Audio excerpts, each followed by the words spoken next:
ఏం మామోతు ఈ మధ్య ఏంటి తెగ రంకెలు వేస్తున్నావు? మీ జగలకు పర్సనల్ విషయాలు కూడా నువ్వు చూస్తున్నావా ఏంటి? ఆయన పర్సనల్ విషయాలు నేను చూడడం ఏంటి?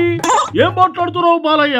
అన్న చెల్లెళ్ళ ఆస్తి గొడవలు కూడా ప్రెస్ మీట్ పెట్టి నువ్వే వాగుతున్నావుగా.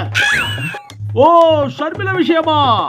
అవును, మరి ఆ అమ్మాయి సొంత అన్నాన్ని కూడా చూడకుండా పబ్లిక్ లో మా జలగన్న పరువు తీస్తుందని మనవి చేస్తున్నా. తీసిందే అనుకో, అప్పుడు సమాధానం ఎవరు చెప్పాలి? మీ సైకో రెడ్డి కదా, నువ్వెందుకు వస్తున్నావు? మా జగలకు సెంటిమెంట్లు ఎక్కువ. సొంత వాళ్ళను గబుక్కున తూలనాడి ఒక్క మాట కూడా అనలేడని మనవి చేస్తున్నా. మాట అనలేడు కానీ వాళ్ళ బాబాయ్ టికెట్ బాత్రూమ్ లో చించినట్లు చించవతల పడేస్తాడు. అబ్బా, మీకు ఇది ఒక వంక దొరికినది. ప్రతిదానికి బాబాయి కొట్టలి బాత్రూమ్ అంటూ అమాయకుడైనటువంటి మా జలగన్నపై వ్యంగ్యాస్త్రాలు వేస్తున్నారు. అవును, మీ వాడు ఒక శుద్ధపూస, మరి ఏమీ తెలియని అమాయక చక్రవర్తి. మీరేమైనా అనుకోండి, ఆయన చెప్పలేని మాటలను నాతో చెప్పిస్తాడు అని మనవి చేస్తున్నా. అయితే మొత్తానికి షర్మిలాకి వాటా ఎగ్గొట్టాడని నేను నీ మాటల ద్వారా చెబుతున్నావు, అంతేనా? మా వాడు అసలే రివర్స్ బేరం. అందులో మా వాడికి ఎదురు తిరిగితే పూర్తిగా అడ్డగోలుగా మారిపోతాడు. అసలు మీరంతా అడ్డగోలు బ్యాచేలే. ప్రజల్లో మీకు ఎలాగూ పరుగు పోయింది.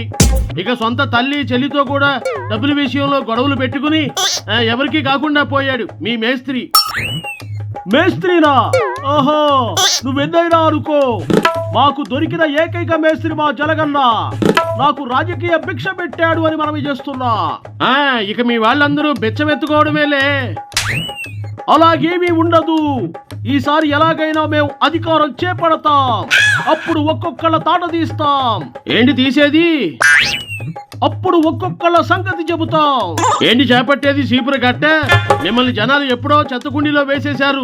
మిగిలిపోయిన చెత్తని బొక్కలో వేసి మేం క్లీన్ చేస్తున్నాం. మీ అల్లుడు రెడ్ బుక్ రాజ్యాంగం చాలా ఘోరముగా ఉన్నది. మా వాళ్ళందరినీ అనవసరంగా లోపల వేస్తున్నారు. అనవసరంగానా? అసలు మీలో అవినీతికి పాల్పడని ఒకరి పేరు చెప్పు. చిన్న చిన్న ఆమ్యామ్యాలు జరుగుతూ ఉంటాయి, అది ఎవరైనా చేస్తారు. మీ పార్టీలో చేయలేదా? మీరేమైనా దేశోద్ధారకులా? మేమొక్కళ్ళమే దేశద్రోహులమా? ఇప్పుడు మీది నడుస్తున్నది కాబట్టి మాట్లాడుతున్నారు. మంచి చెడు నువ్వు నేను చెప్పుకుంటే సరిపోదు. జనాలు పిచ్చోళ్ళు కాదు. ఊరికే ఎవరికి అధికారం కట్టబెట్టరు. ఓ చెప్పొచ్చవులేవయ్యా, ఈవీఎంల కుట్రతో గెలిచారు. 2019లో మీరు కూడా అలాగే గెలిచారా? ఇదిగో, నువ్వు కాలికేస్తే వేలికేస్తున్నావు, వేలికేస్తే కాలికేస్తున్నావు. మీలాగా రాష్ట్ర ఖజానాకైతే బ్యాండ్ వేయలేదుగా. రాక అధికారం వచ్చిందని మా వాళ్ళు ఏదో ముచ్చట పడ్డారులే. ముచ్చట పడితే కేజీయో అరకేజీయో బంగారం చేపించుకోవాలి, అంతేగాని ఎక్కడ నేల కనబడితే అక్కడ కబ్జాలు చేసుకోవడమా? క్వాలిటీ గల మద్యాన్ని పక్కన పడేసి మీరు తయారు చేసిన మద్యాన్ని గవర్నమెంట్ కి ట్యాక్స్ ఎగ్గొట్టి మీ జేబులో వేసుకోవడమా? దర్శనాల పేరిట దోపిడీలు చేయడమా? ఆడుదాం ఆంధ్ర అని చెప్పి డబ్బులను దోచేసి ఒక ఆట ఆడుకోవడమా? ఇప్పుడు అవన్నీ ఎందుకు? గతం గతః. మీ గతము దరిద్రంగానే ఉంది, మీ భవిష్యత్తు కూడా దరిద్రంగానే ఉంటుంది. అయితే ఇప్పుడేమంటావు బాలయ్య? చేసేవి తప్పుడు పనులు, చెప్పేవి శ్రీరంగ నీతులు. మావా, మీవే. మీ లెక్కలన్నీ జనాలందరికీ తెలిసిపోయినాయి. వీలైనంత వరకు నోరు మూసుకుని కూర్చోండి. అనవసరంగా మైకులు ముందుకొచ్చి రెచ్చిపోతే తరువాత పుచ్చిపోతారు. ఏదో షర్మిల వాగిందని వాగడం కాదు, మీ జలగ బుద్ధి బయట పెట్టింది.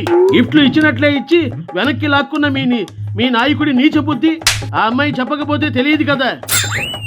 అలా మా వాడిని తిడుతుంటే చూస్తూ ఊరుకోమంటావా? ఊరుకోకపోతే నీ దగ్గర ఉన్న వాటాలు ఇస్తావా? అమ్మో, నా వాటాలా? నేనెందుకు ఇస్తాను?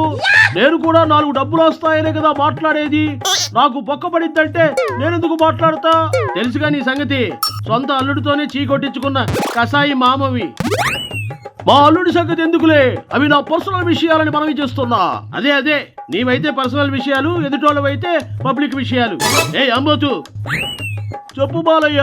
నువ్వు గాని ఎక్కువగా రంకెలు గాని వేసావే అనుకో, వేస్తే నీకు నా అల్లుడితో ముక్కు తాడేపిస్తా.